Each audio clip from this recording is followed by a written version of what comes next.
Our project was to work with the footballer Chris Williams to create a media package to promote and sell his new football academy. My role within the group project was to be the lead website designer.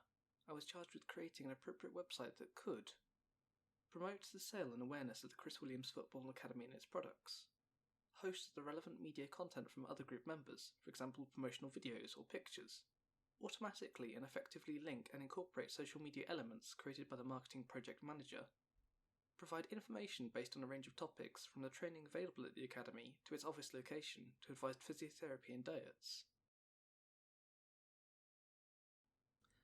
Initial communication.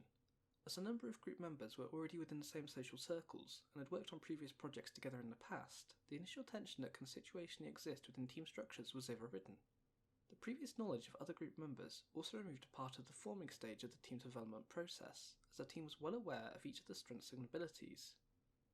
Due to the group's strong cohesion and the leadership, the traditional storming phase of the project was also removed.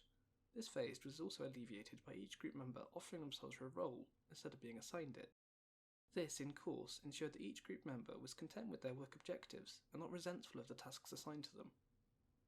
The group resolved within the initial meeting that the group would use the Moodle area as an appropriate outside-of-meeting communication platform and feedback in each meeting towards the progress that each group member had made during the period between then and the previous meeting. The initial meeting with the client was arranged by the group leader. The meeting agenda was designed so that the group and the client could build trust with each other, and that the group would have a clear work objective and a directive list by the end of the meeting. Via debate with the client, an initial list of requests was established. This could perhaps be viewed as optimistic within the confines of the project. As such, it was debated and revised to be an appropriate amount of project work for the time frame.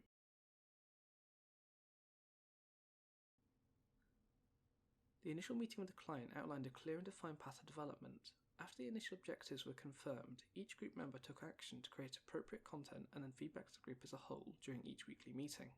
This support system was supplemented with regular communication via the MMU Moodle system, where group members posted work for review and feedback, or requested additional resources or timelines from other group members.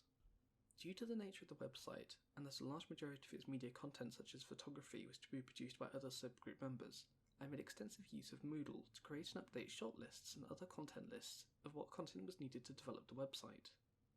The use of Moodle gained further use as the group was required to exchange files for each group member to work on.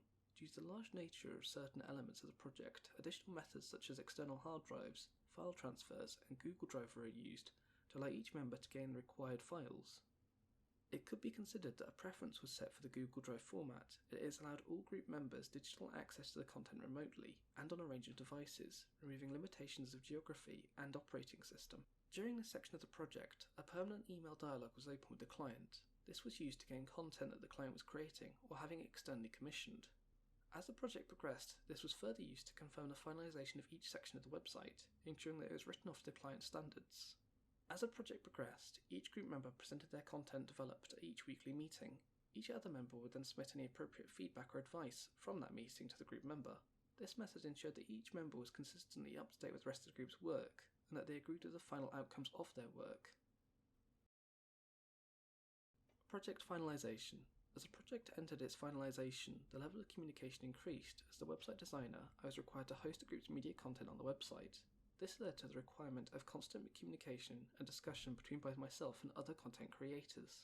Choices, such as how to display content and how it should be hosted within a site, caused significant revisions and alterations to the website to ensure that all parties felt it was appropriate to the task.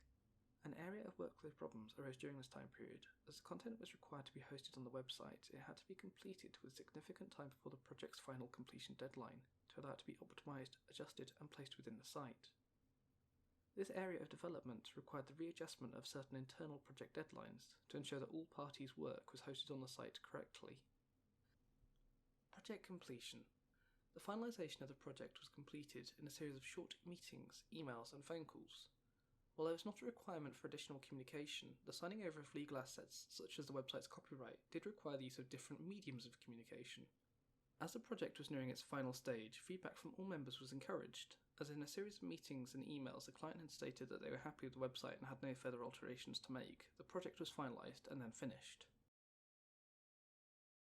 With a review of the process, the group communicated in a large array of ways. During the initial stage of the project, group meetings were used extensively, as they were the easiest medium to debate large conceptual ideas.